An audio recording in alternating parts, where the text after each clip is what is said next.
ఆపదామపహర్తారం దాతారం సర్వసంపదాం లోకాభిరామం శ్రీరామం భూయో భూయో నమామ్యహం. క్రితం వారం మనం సీతాదేవి కళ్యాణం, రామచంద్రుడు, లక్ష్మణుడు, విశ్వామిత్రుడు తాటకావధ అనంతరం మారీచ సుబాహుల్ని చంపి విశ్వామిత్ర యాగం పూర్తి చేసి అక్కడి నుంచి మిథిలా నగరానికి వచ్చి, అలాగే విశ్వామిత్రుడి యొక్క పరంపర, ఆ తర్వాత వాళ్ళు మిథిలా నగరానికి వచ్చిన తర్వాత దశరథ మహారాజు, రామచంద్రుడు, తర్వాత ఆయన ముగ్గురు కుమారులు లక్ష్మణుడు, శత్రుఘ్నుడు, అలాగే భరతుడు, వీళ్ళందరూ కూడా వచ్చి విడిది గృహంలో ఉన్నప్పుడు జనకుని కుమార్తెలైనటువంటి సీత, ఊర్మిళలనే కాక కుశధ్వజుడి కుమార్తెలైనటువంటి మాండవి, శృతకీర్తిని కూడా ఇచ్చి వివాహం చేయడం, అదంతా కూడా మనం చూసాం. అలాగే దశరథుని పరంపర, జనకుని పరంపర, ఇవన్నీ కూడా మనం చూసాం పోయిన వారం. కొంతమంది కొన్ని ప్రశ్నలు అడిగారు. సీతాదేవికి స్వయంవరం జరిగినదా? అనగా సినిమాల్లో చూపిస్తూ ఉంటారు కదా, అందరూ రాజులు, రావణాసుడు అందరూ కూడా వచ్చి విల్లు ఎత్తడానికి ప్రయత్నించి వాళ్ళందరూ విఫలమై వెళ్ళిపోతూ ఉంటే అప్పుడు రామచంద్రుడు వచ్చి విల్లు ఎత్తడం ఇలా చూపిస్తూ ఉంటారు సినిమాల్లో. కానీ అదంతా కూడా రామాయణంలో అలా లేదు. అంతకు మునిపే ఎన్నో మార్లు స్వయంవరం జరిగింది, ఎందరో రాజులు వచ్చారు, ప్రయత్నించారు, వాళ్ళు వెళ్ళిపోయారు. శ్రీరామచంద్రుడు వచ్చినప్పుడు యాగం జరుగుతుంది, ఆయన కోసం మాత్రమే ప్రత్యేకంగా ఆ ధనుస్సును తీసుకొచ్చారు చూడమని. అప్పుడు శ్రీరామచంద్రుడు దాన్ని ఎత్తడం, ఎక్కుపెట్టే ప్రయత్నంలో అది విరగడం, ఆ తర్వాత వారి కళ్యాణం జరగడం, ఇదంతా చూసాం. ఈ వారం మనం పరశురాముడు ఆగమనం, శ్రీరాముడు పరశురాముని గర్వభంగం ఎలా చేశారు, ఆ తర్వాత పరశురాముడు శ్రీరాముడికి నమస్కారం చేసి వెళ్ళిపోవడం, ఈ ఘట్టాలన్నీ కూడా చూద్దాం. ఇంతటితో బాలకాండ సమాప్తం అవుతుంది ఈరోజు. సీతాదేవి కళ్యాణం అనంతరం నలుగురు కోడల్ని అలాగే కొడుకుల్ని తీసుకొని శ్రీరామచంద్రుడి తండ్రి అయినటువంటి దశరథుడు అందరినీ వెంటబెట్టుకొని విడిది గృహానికి బయలుదేరి వెళ్ళిపోయాడు. మనం ఈ కళ్యాణ ఘట్టంలో పోయినసారి ఒక చిన్న విషయం గుర్తు చేసుకోవడం మర్చిపోయాం. ఏమిటంటే అది కళ్యాణానికి అందరూ వచ్చారు. అలాగే భరతుని మేనమామ అయినటువంటి యుద్ధాజిత్తు అనే ఆయన కూడా వచ్చాడు. ఆయన కైకేయి యొక్క అన్న అవుతాడు. ఆయన అశ్వపతి అనేటువంటి ఒక మహారాజు యొక్క కుమారుడు. వారు గిరివ్రజము అనే ప్రాంతానికి చెందినవారు. అంటే ఆఫ్ఘనిస్తాన్ కేకయ రాజ్యం అనేది అక్కడ ఉంటుందన్నమాట. ఇప్పుడు ప్రజెంట్ డే ఆఫ్ఘనిస్తాన్ ఏదైతే ఉందో అక్కడ ఉంటుంది కేకయ రాజ్యం. ఆ కేకయ రాజ్యంలో పుట్టినదే కైకేయి. ఆవిడ అన్నగారైనటువంటి యుద్ధాజిత్తు అయోధ్య నగరానికి వస్తారనమాట పలకరించడానికి బావగారిని అందరినీ. వచ్చినప్పుడు అక్కడ ఎవరు ఉండరు, అందరూ కళ్యాణానికి వెళ్ళారు మిథిలా నగరానికి అని చెప్పడంతో ఆయన కూడా కళ్యాణానికి వచ్చాడు. ఎక్కడికి? మిథిలా నగరానికి. వచ్చినప్పుడు తన మేనల్లుడైనటువంటి భరతుడిని, శ్రీరాముడిని అందరినీ చూసి చాలా సంతోషించాడు. ఆ విషయం పోయినసారి మీకు చెప్పడం మర్చిపోయాం. అలాగ కళ్యాణం అయిన వెంటనే వాళ్ళందరినీ తీసుకొని దశరథ మహారాజు విడిది గృహానికి వెళ్ళాడు. వెళ్ళిన పిమ్మట ఆ మరుసటి రోజు తెల్లవారుజామున అందరూ బయలుదేరి అయోధ్య నగరానికి వెళుతూ ఉన్నారు. విశ్వామిత్రుడు, వశిష్ఠుడు, దశరథ మహారాజు అందరూ బయలుదేరే ముందుగా విశ్వామిత్రుడు వశిష్ఠునికి నమస్కారం చేసి అలాగే దశరథునికి చెప్తూ, నేను తపస్సు చేసుకోవడానికి హిమాలయాలకు వెళ్తున్నాను అని చెప్పి అందరికీ వీడ్కోలు చెప్పి విశ్వామిత్ర మహర్షి హిమాలయాలకు వెళ్ళిపోవడం జరుగుతుంది కళ్యాణం అయిన తర్వాత.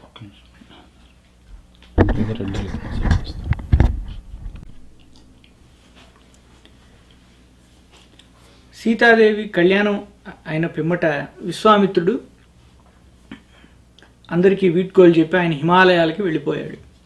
వెళ్ళిపోయిన తర్వాత బంధువర్గము, దశరథ మహారాజు, రామలక్ష్మణ భరత శత్రుఘ్నులు, సీత, ఊర్మిళ, మాండవి, శృతకీర్తి వీరందరూ కూడా కలిసి జనకునికి నమస్కారం చేసి జనకుని వద్ద అనుమతి తీసుకుని వాళ్ళు అయోధ్య నగరానికి బయలుదేరి వెళుతూ ఉన్నారు. అందరూ వెళుతూ ఉన్నప్పుడు దారిలో పెద్ద సుడిగాలి, అలాగే చెట్లన్నీ కూడా ఊగిపోతూ పెద్ద పక్షులన్నీ బిగ్గరగా అరుస్తూ ఉన్నాయన్నమాట. పెద్ద తుఫాను వచ్చినట్లుగా ఉన్నది, భూకంపం, ఉరుములు, మెరుపులుగా ఉన్నది. ఏమిటిది, ఈ ప్రళయంలాగా ఉందే ఇది అని దశరథ మహారాజు వశిష్ఠ మహర్షిని అడుగుతారు. మనకి ఏమన్నా ఆపద చేకూరునున్నట్టుందా, ఈ అడవి మార్గం గుండా మనం వెళుతూ ఉంటే ఈ విధంగా జరుగుతూ ఉన్నది ఏమిటి అని. అప్పుడు వశిష్ఠ మహర్షి, మీరు అలా ఏమీ భయపడద్దు, పక్షులు బిగ్గరగా అరవడం దాన్ని బట్టి చూస్తే ఏదో ముప్పు మాత్రం ఖచ్చితంగా వచ్చేటట్లుగానే ఉన్నది. కానీ ఈ జంతువులు చూసారా, నేల మీద ఉన్నటువంటి జంతువులు, ఇవన్నీ కూడా ప్రదక్షిణపూర్వకంగా మన చుట్టూ తిరుగుతూ చాలా ప్రశాంతంగా ఉన్నాయి. కాబట్టి మనకి వచ్చిన ఆపద కూడా వెంటనే సడలిపోతుంది, దీనివల్ల మనం భయపడాల్సింది ఏమీ లేదు అని ఆయన చెప్పారు. రామాయణాన్ని వృక్షశాస్త్రము, అలాగే శకున శాస్త్రము, ఇలాగే ఎన్నో దృక్పథాలతో రామాయణాన్ని చదవచ్చు, చూడవచ్చు. వృక్ష సంపద, జంతు సంపద, వీటన్నిటి గురించి కూడా రామాయణంలో చాలా విస్తృతంగా వర్ణించి ఉన్నారు వాల్మీకి మహర్షి. అయోధ్య నగరం నుంచి శ్రీలంక దాకా ఏమేమి చెట్లున్నాయి, ఏమేమి పక్షులున్నాయి, మొత్తం వందల కొలది పేర్లు, ఇవన్నీ కూడా రామాయణంలో నిక్షిప్తమై ఉన్నాయి. ఒక న్యాచురల్ సైన్స్ పర్స్పెక్టివ్లో రామాయణాన్ని చదవవచ్చు. ఒక ఫ్లోరా అండ్ ఫానా, ఇండియా యొక్క ఫ్లోరా అండ్ ఫానా అంతా కూడా ఇందులో డాక్యుమెంట్ చేయబడి ఉన్నది. అదేవిధంగా ఈ శకున శాస్త్రం ఈ విధంగా ప్రకృతిలో కనిపించేటువంటి మార్పులు, జంతువుల్లో కనిపించేటువంటి లక్షణాలను బట్టి ఏ ముప్పు రావచ్చును, రాకపోవచ్చును, ఏది ఎటువంటిది, మనకు ఆపద చేస్తుందా లేదా అనేటువంటి యొక్క సూచనలు కూడా వాళ్ళు గమనించసాగారు ఆ రోజుల్లోనే. మీరు గమనించినట్లయితే రష్యాలో ఒక మీటియర్, ఒక ఉల్క ఆకాశ మార్గం గుండా భూమిలోకి ప్రవేశించి రష్యా మీదుగా వెళ్ళింది. అప్పుడు అక్కడ ఉన్నటువంటి భవనాల యొక్క అద్దాలన్నీ కూడా పగిలిపోయాయి అన్నమాట. ఆ విస్ఫోటనానికి ఆ ముక్క భూమి వాతావరణంలో ప్రవేశించగానే అది 2 ముక్కలైంది.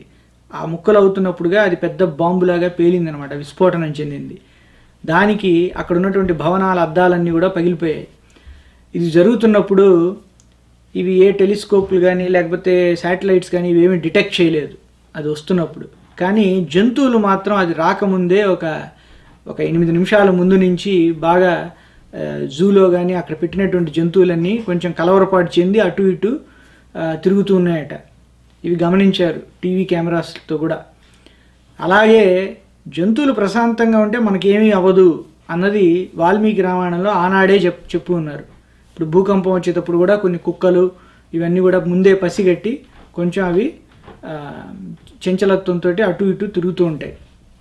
కాబట్టి ఈనాడు వశిష్ఠ మహర్షి ఆ వస్తున్నటువంటి ఆ తుఫాను, ఆ గాలులు ఇవన్నీ కూడా చూసి, ఆ దుమ్ము ఇదంతా కూడా చూస్తూ కూడా మనకేమీ అవ్వదు, ఈ పక్షులు బిగ్గరగా అరుస్తున్నాయి కాబట్టి ఏదో ఆపద చేకూరేటట్టే ఉన్నది, కానీ ఈ జంతువులు ప్రశాంతంగా ఉండడం వల్ల వచ్చే ఆపద సడలిపోతుంది అని నాకు అనిపిస్తూ ఉన్నది అని ఆయన దశరథ మహారాజుకి చెప్పాడు.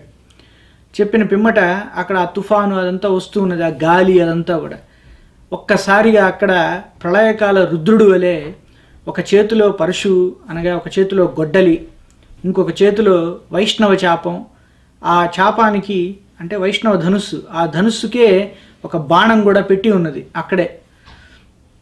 ఆ వైష్ణవ ధనుస్సుని, ఆ బాణాన్ని పట్టుకొని ఒక చేతిలో గొడ్డలి పట్టుకొని జటాజూటాలతోటి అలాగే నారవస్త్రాలు ధరించినటువంటి ఆ పరశురాముడు అక్కడ కనిపిస్తూ ఉన్నాడు అనమాట. అందరూ కూడా భయపడిపోతూ ఉన్నారు, పరశురాముడు ఏమిటి ఇక్కడికి ఈ సమయంలో ఇలా రావడం ఏమిటి అని. పరశురాముడిని చూసిన వెంటనే ఋషులందరూ కూడా ఆయన్ని స్తుతించి ఆయనకి అర్ఘ్యపాద్యాలు ఇచ్చి ఆయన్ని ముందు స్తుతించి ప్రసన్నం చేసుకున్నారు. గొప్పవాళ్ళు ఎప్పుడు వచ్చినా కానీ వారిని ముందు మంచినీళ్ళు, అర్ఘ్యము, పాద్యం ఇవన్నీ ఇచ్చి వాళ్ళని స్తుతించి ప్రసన్నం చేసుకోవాలి. అలా పరశురాముడిని ప్రసన్నం చేసుకోగానే ఆయన అప్పటికీ కోపం తగ్గలేదు ఆయనకి, ఆయన అలాగే ఉన్నాడు అక్కడ. అప్పుడు వశిష్ఠ మహర్షి వీళ్ళందరూ కూడా వెళ్ళి ఆయన్ని ప్రసన్నం చేసుకున్నారు. దాని పిమ్మట దశరథ మహారాజు కూడా వెళ్ళి నమస్కారం చేసి ఆయనకి ఓ పరశురామ, ఓ బ్రాహ్మణ, ఇలా మీరు రావడానికి కారణం ఏమిటి? మీరు ఆనాడెప్పుడో క్షత్రియులందరినీ తుదముట్టించి మహేంద్ర పర్వతం మీదకి వెళ్ళిపోయారు కదా, మళ్ళీ ఈనాడు ఇక్కడికి ఈ విధంగా దయచేయడానికి కారణం ఏమిటి అని భయపడుతూ అడిగాడు. పరశురాముడు దశరథునితో మాట్లాడట్లేదు. ఆయనకి శివధనుస్సు విరిచాడు అని రాముడి మీద కోపం. ఎవరు ఆ మహాచాపాన్ని విరిచినది ఎవరు? రఘురాముడేనా? నేను 21 మార్లు దండయాత్ర చేసి ఈ భూమి మీద ఉన్నటువంటి క్షత్రియులందరినీ కూడా చంపివేశాను. ఈ భూమిని క్షత్రియ రక్తంతో శుద్ధి చేశాను. అటువంటి నాకు అడ్డుగా నిలబడగల శక్తి ఉన్నదా రఘురాముడికి? ఎంత ధైర్యం ఉంటే ఆ శివుని యొక్క శాపాన్ని విరిచివేస్తాడు? ఎంత పొగరు రాముడికి అన్నట్లుగా బిగ్గరగా మాట్లాడుతూ ఉన్నాడు. దశరథ మహారాజు నమస్కారం చేసి, నాయనా పరశురామ, రఘురాముడు నా కుమారుడే, బాలుడు, 13 సంవత్సరాలు, ఇంకా 16 సంవత్సరాలైనా నిండలేదు. ఊనషోడశ వర్షోమే రామో రాజీవలోచనే. అటువంటి రాముడు కళ్యాణ నియమంగా జనకుడు పెట్టినటువంటి ఒక నియమాన్ని అనుసరిస్తూ ఆ ధనుస్సుని ఎక్కుపెట్టాడు. ఎక్కుపెడుతున్న సమయంలో ఆ ధనుస్సు విరిగిపోయినది. అది ఇందులో రాముడి తప్పే ఉన్నది, ఇందులో మా అందరి తప్పు ఉంది. కానీ నీవు రాముడిని మాత్రమే వేలెత్తి చూపి రాముడిని ఇలా మాట్లాడడం భావ్యం కాదు. నా రాముడికి ఏమన్నా జరిగితే నేను బ్రతకలేను అని చెప్పి భయపడుతూ ఉన్నాడు. కానీ దశరథ మహారాజు ఎంతగా ప్రాధేయపడుతున్నాడో అగ్నిలో పోసిన ఆజ్యం వలె పరశురాముని యొక్క కోపం ఇంతకింతకు రగిలిపోతూ ఉన్నది. అయితే పరశురాముడు అంటూ ఉన్నాడు, రఘురామ, నీకే గనక ధైర్యం ఉంటే, నువ్వు క్షత్రియుడే అయితే గనక ఆ ధనుస్సు విరవడం కాదు, నా చేతిలో ఉన్నటువంటి ఈ వైష్ణవ చాపాన్ని నీవు ధరించి ఇందులో ఎక్కుపెట్టినటువంటి ఈ యొక్క బాణాన్ని, వైష్ణవ బాణాన్ని నీవు సంధించు, నాతో యుద్ధం చేయి అని చెప్పి ఆ వైష్ణవ చాపాన్ని రాముడికి అందజేస్తూ ఉన్నాడు పరశురాముడు. అలా అందిస్తూ ఉన్నప్పుడు శ్రీరాముడు, వీళ్ళందరూ ఎంత చెప్పినా కానీ పరశురాముడు వినలేదు కాబట్టి, తన తండ్రి గారైనటువంటి దశరథుడు చెప్పినా వినలేదు కాబట్టి అప్పుడు మాట్లాడుతూ ఉన్నాడు అనమాట. రాముడు ముందుకు వచ్చి, ఓ భార్గవ, జమదగ్ని యొక్క కుమారుడు నువ్వు, మీ తండ్రి గారి మరణానికి కారణమైనటువంటి కార్తవీర్యార్జున్ని పగ కోసం నీవు చంపివేశావు. అలాగే క్షత్రియ లోకాన్నంతా కూడా మట్టు పెట్టావు. ఇందుకు నీవు పూజార్హుడవు, నీవు చేసినది మంచి పనియే అని ముందుగా పొగిడాడు ఆయన్ని. ఇక్కడ జరిగినది ఏమిటంటే, పరశురాముడి యొక్క తండ్రి జమదగ్ని. పూర్వం వాళ్ళు ఒక ఆశ్రమంలో ఉండేవాళ్ళు. అప్పుడు కార్తవీర్యార్జునుడు అనేటువంటి ఒక రాజు అక్కడికి వచ్చి, వాడికి 1000 చేతులు, వాడు వచ్చి అక్కడికి పరశురాముడి యొక్క తండ్రిని చంపివేశాడు. అంటే ఒక ధేనువు కోసం ఏదో గొడవ జరిగి అది ఆయన ఇవ్వనంటే కార్తవీర్యార్జునుడు జమదగ్ని మహర్షి అంటే పరశురాముడి యొక్క తండ్రిని చంపివేశాడు. అప్పుడు పరశురాముడు ఇంటికి వచ్చిన తర్వాత తన తండ్రిని ఎవరు చంపారన్నది తెలుసుకొని వెళ్ళి ఆ కార్తవీర్యార్జునుని ఆయన తన గొడ్డలికి బలిచ్చాడు. అలాగే క్షత్రియులు అందరూ చెడిపోయి ఈ విధంగా దౌర్జన్యాలు చేస్తూ ఉన్నారు అన్న సంగతి తెలుసుకొని ప్రపంచంలో ఉన్నటువంటి చెడ్డవారైనటువంటి క్షత్రియులందరినీ కూడా 21 మార్లు దండయాత్ర చేసి వారందరినీ చంపివేశాడు పరశురాముడు. అప్పట్లో కొంత మంచివారైన క్షత్రియులైనటువంటి దశరథ మహారాజు, జనకుడు, ఇలాంటి వాళ్ళందరూ కూడా బ్రతికిపోయారు, మిగతా వారందరూ చనిపోయారు. ఆ కార్తవీర్యార్జునుడు ఎవరంటే, ఒకానొకప్పుడు ఆయన శివుడి భక్తుడు. ఆయన కూడా శివుడికి అభిషేకం చేస్తూ పూజ చేసుకుంటూ ఉన్న సమయంలో రావణాసురుడు శివుడికి పూజ చేస్తూ ఉన్నటువంటి సమయంలో అక్కడ నీళ్లు ప్రవహిస్తూ ఉన్నాయన్నమాట ఆ నదిలో. వాటన్నిటిని కూడా తన 1000 చేతులతోటి అడ్డుపెట్టి ఆపేశాడు ఆ నీటిని. ఇది గమనించినటువంటి రావణాసురుడు ఎవరి చేసింది అని చెప్పి అతనితో యుద్ధం చేయడానికి కార్తవీర్యార్జునుడి దగ్గరికి వెళ్తాడు. అప్పుడు కార్తవీర్యార్జునుడు రావణాసురుడిని ఒక బోన్లో బంధించి తన నగరానికి తీసుకుని వెళ్ళి అందరికీ ప్రదర్శించాడనమాట.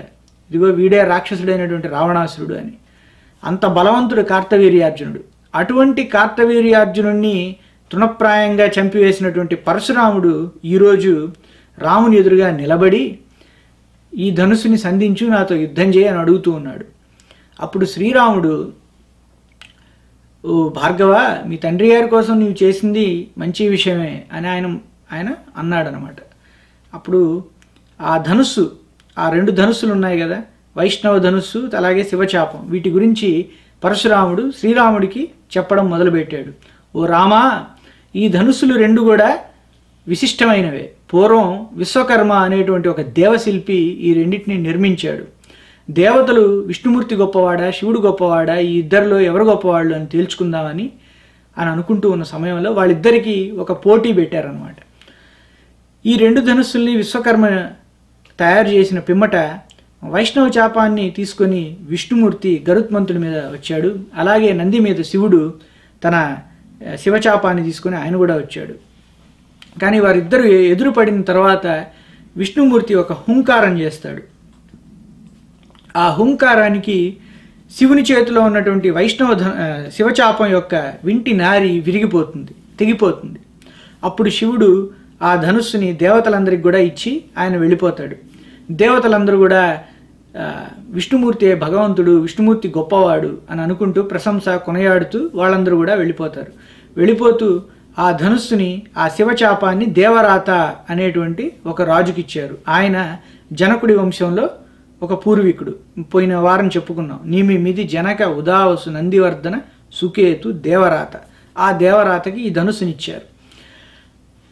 అప్పటి నుంచి అది అక్కడ కొలవబడుతూ ఉన్నది. అటువంటి శివచాపాన్ని నీవు విరిచావు, నీకే గనక క్షాత్రం గనక ఉంటే నువ్వు ఈ వైష్ణవ చాపాన్ని ధరించి నాతో యుద్ధం చేయి అని పరశురాముడు అడుగుతాడనమాట. అప్పుడు శ్రీరామచంద్రుడు తన చేతిలో ఉన్నటువంటి ఆ వైష్ణవ చాపాన్ని, అనగా పరశురాముడి చేతిలో ఉన్నటువంటి ఆ వైష్ణవ చాపాన్ని తన చేతితోటి తీసుకుంటూ, ఓ భార్గవ, నేను అందరి క్షత్రియుల్లాగా కాదు, మిగతా క్షత్రియుల్లాగా నన్ను కూడా నీవు అవమానిస్తే అది సరికాదు. నేను కేవలం మా తండ్రి గారి మాట కోసమని నేను ఇంతకాలం వేచి చూశాను ఇప్పటిదాకా. కానీ నీవు ఇలా అవమానించి మాట్లాడడం సరికాదు. ఇలా ఆ వైష్ణవ ధనువు అని చెప్పి ఆ ధనుస్సుని చేతిలోకి తీసుకున్న వెంటనే తీసుకొని అందులో పెట్టి ఉన్నటువంటి ఆ బాణాన్ని దాన్ని కూడా ఎక్కుపెట్టి పరశురాముడి మీదకే ఎక్కుపెట్టాడు. ఎక్కుపెట్టి, ఓ బ్రాహ్మణ, నీకున్నటువంటి అహానికి నీవు నిన్ను చంపివేయవచ్చును, కానీ నీవు బ్రాహ్మణుడివి, అయినా నీకు ఒక అవకాశం ఇస్తున్నావు. ఈ బాణంతో నిన్ను చంపమంటావా? నిన్ను చంపకూడదు గనక ఈ బాణానికి ఏదో ఒక టార్గెట్, ఒక లక్ష్యాన్ని నీవే ప్రసాదించు. అది ఏమిటి?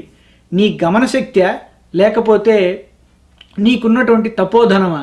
ఈ రెండిటిలో ఏదో ఒకటి ఈ బాణానికి లక్ష్యంగా ఇవ్వు అని చెప్పి పరశురాముడికి దాన్ని చూపించాడు. అప్పుడు ఆ పరశురాముడు నమస్కారం చేస్తూ, ఓ రామా, ఇంక నుంచి లోకానికి నీవే రాముడు, నా గమనశక్తిని ఈరోజు నేను వినియోగించుకోవాలి. ఎందుకంటే పూర్వం 21 మార్లు దండయాత్ర చేసి క్షత్రియులందరినీ చంపిన తర్వాత ఈ భూమిని అంతటినీ కూడా నేను కశ్యప ప్రజాపతికి నేను దానం చేసేసాను. అప్పుడు ఆ కశ్యపుడు నన్ను, ఇక నుంచి నీవు ఈ పరిసర ప్రాంతాల్లో ఉండకూడదు, కేవలం మహేంద్ర పర్వతం మీదే ఉండాలి అని ఒక నియమం పెట్టాడు. అప్పటి నుంచి నేను మహేంద్ర పర్వతం మీదే నివసిస్తూ ఉన్నాడు. ఈ భూమి మీద నేను ఎక్కువ కాలం ఉండకూడదు, ఎక్కువ సమయం ఉండకూడదు, సాయంత్రం అవగానే నేను వెళ్ళిపోవాలి మహేంద్ర పర్వతానికి. కాబట్టి ఈ ఒక్కమారు అందుకోసమని నా గమనశక్తిని నేను వినియోగించుకుంటాను. కాబట్టి నా గమనశక్తిని నీవు ఈ బాణానికి లక్ష్యంగా చేయవద్దు. అలాగే నా తపోధనం అంతా కూడా నీకు ధారపోస్తూ ఉన్నాను రామా అని చెప్తూ, ఈ వైష్ణవ చాపాన్ని నీవే ఒక లక్ష్యానికి ఎక్కుపెట్టి దాన్ని విసర్జించు అని చెప్పడంతో శ్రీరాముడు దాన్ని ఆకాశం వైపు, శూన్యం వైపు దాన్ని చూపిస్తూ ఆ బాణాన్ని విసర్జించాడు. ఆ బాణం ఇప్పటికి కూడా వెళుతూనే ఉన్నది విశ్వంలో. అటు పిమ్మట శ్రీరామచంద్రుడు ఆ ధనుసుని తీసుకొని అది వరుణదేవుడికి ఇచ్చేసాడు అక్కడే. తర్వాత పరశురాముడు నమస్కారం చేసి ప్రదక్షిణ పూర్వకంగా రాముడి చుట్టూ ప్రదక్షిణాలు చేసి ఆయన మహేంద్ర పర్వతానికి ఆయన వెళ్ళిపోయాడు. వెళ్ళిపోయిన పిమ్మట దశరథ మహారాజు మనకి పునర్జన్మ వచ్చినట్టు ఉన్నట్లున్నదిగా అని చెప్పి అలా ఆయన అనుకున్నారు. శ్రీరామచంద్రుడు తండ్రి గారైనటువంటి దశరథునితో, నాన్నగారు, పరశురాముడు వెళ్ళిపోయాడు, ఇప్పుడు ఈ సైన్యాన్ని ఈ పరివారాన్ని అంతా కూడా మీరే నిర్దేశించాలి, మనం అయోధ్య నగరానికి బయలుదేరదామా అని ఆయన అడిగాడు. అప్పుడు దశరథ మహారాజు అందరూ నర్తకీమణులు నాటకీమణులు వాళ్ళందరినీ కూడా తీసుకుని వచ్చి వర్తకులు వ్యాపారులు అందరూ బయలుదేరండి అని చెప్పారనమాట. అప్పుడు అందరూ కూడా సుగంధ ద్రవ్యాలు ఇవన్నీ పరిమళభరితమైనటువంటి ద్రవ్యాలు అవన్నీ కూడా కళాపి జల్లి ఆ వెళ్తున్నటువంటి ఆ మార్గం పైన దుమ్ము లేవకుండా అందరూ కోడళ్లతోటి కొడుకులతోటి దశరథ మహారాజు, వశిష్ఠుడు, వామదేవుడు, జాబాలి, కశ్యపుడు, అలాగే సుమంత్రుడు, దృష్టి, జయంత, అశోక, రాష్ట్రవర్ధన వీళ్ళందరూ కూడా మంత్రులు అందరూ కూడా బయలుదేరి అయోధ్య నగరానికి బయలుదేరి అయోధ్య నగరానికి వస్తున్నప్పుడు అయోధ్య వాసులందరూ కూడా అక్కడ తోరణాలు ఇవన్నీ కట్టి అక్కడ వధూవరులందరినీ కూడా ఆహ్వానించి, అలాగే రాణులందరూ కూడా కోడళ్ళనందరినీ ఇంట్లోకి తీసుకుని వెళ్తూ వాళ్ళందరికీ హారతులు ఇచ్చి మంగళాశాసనాలు ఇవన్నీ చేసి వాళ్ళందరినీ లోపలికి తీసుకొని వెళ్ళి అన్నీ ఈ విధంగా చేయవలసిన ప్రక్రియలన్నీ కూడా జరిగాయి. ఇది జరిగిన పిమ్మట అయోధ్య నగరంలో వాళ్ళు శ్రీరామచంద్రుడు, సీతాదేవి వీరందరూ కూడా 12 సంవత్సరాలు కాపురం చేశారు అక్కడే సుఖ సంతోషాలతోటి. శ్రీరాముని పట్ల సీతాదేవికి ఎంతో ఇష్టమట. అంటే శ్రీరాముడికి సీతాదేవి అంటే ఎంతో ప్రాణం. అలాగే శ్రీరాముడు అంటే సీతాదేవికి ద్విగుణీకృతమైనటువంటి ప్రేమ గలదట. అంటే భగవంతుడి ప్రేమే అనంతమైనది. అటువంటిది సీతాదేవి అంటే మన తల్లిగా ఆవిడ ప్రేమ ద్విగుణీకృతం. అంటే ఈ జగత్తు పైన శ్రీరాముడి పైన ఆవిడికి అంత ఇష్టం అన్నమాట. అలా వాల్మీకి మహర్షి వర్ణించి ఉన్నాడు. ఈ విధంగా వాళ్ళు 12 సంవత్సరాలు కాపురం చేస్తూ ఉన్నారు.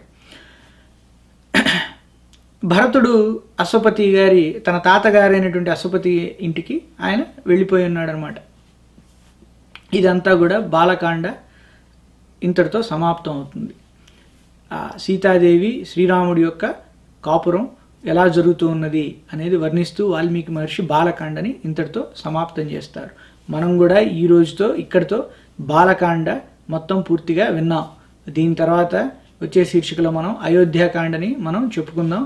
ఎంతో విస్తృతంగా అయోధ్యకాండలో శ్రీరాముణ్ణి రాజుని చేయాలని ఆయన అనుకోవడం, ఆ తర్వాత కైకేయీదేవి తన కోరికలను అడగడం, రాముడు అరణ్యవాసానికి వెళ్ళడం, దశరథ మహారాజు పరమపదించడం, తన కుమారుడైనటువంటి భరతుడిని గిరివ్రజం నుంచి మళ్ళీ తీసుకొని రావడం, ఆయన రాజ్యం నేను తీసుకోను అనడం, ఆయన మళ్ళీ చిత్రకూటానికి వచ్చి శ్రీరాముడిని మళ్ళీ వెనక్కి రమ్మని అడగడం, ఇదంతా కూడా మనం అయోధ్యకాండలో చూస్తాం. వాస్తవానికి బాలకాండ కంటే అయోధ్యకాండలో ఘట్టాలు ఇప్పుడు నేను చెప్పినవి తక్కువగా కనిపించినా రామాయణంలో అయోధ్యకాండ అనేది చాలా విశేషమైనటువంటి కాండ. యుద్ధకాండ తర్వాత అన్నిటికంటే పెద్ద కాండ అయోధ్యకాండ. ఇంచుమించుగా యుద్ధకాండ అంత పెద్దది. దాదాపుగా 100కు 120 దాకా సర్గలు ఉన్నాయి. చాలా పెద్దది, చాలా విస్తృతంగా, చాలా అద్భుతంగా వర్ణించి ఉంటారు అయోధ్య నగరాన్ని, అలాగే అప్పుడున్నటువంటి సామాజిక ధోరణిని, అప్పుడు ప్రజలు ఎలా మాట్లాడుకునేవాళ్ళు అవంతా కూడా. అయోధ్యకాండ విన్నట్టయితే మీకు కళ్ళకు కట్టినట్టుగా అయోధ్య అంతా కూడా కనిపిస్తూ ఉంటుంది. కాబట్టి వచ్చే వారం మనం అయోధ్యకాండ చూద్దాం. నమస్కారం. మంగళం కోసలేంద్రాయ మహనీయ గుణాత్మనే చక్రవర్తి తనూజాయ సార్వభౌమాయ మంగళం.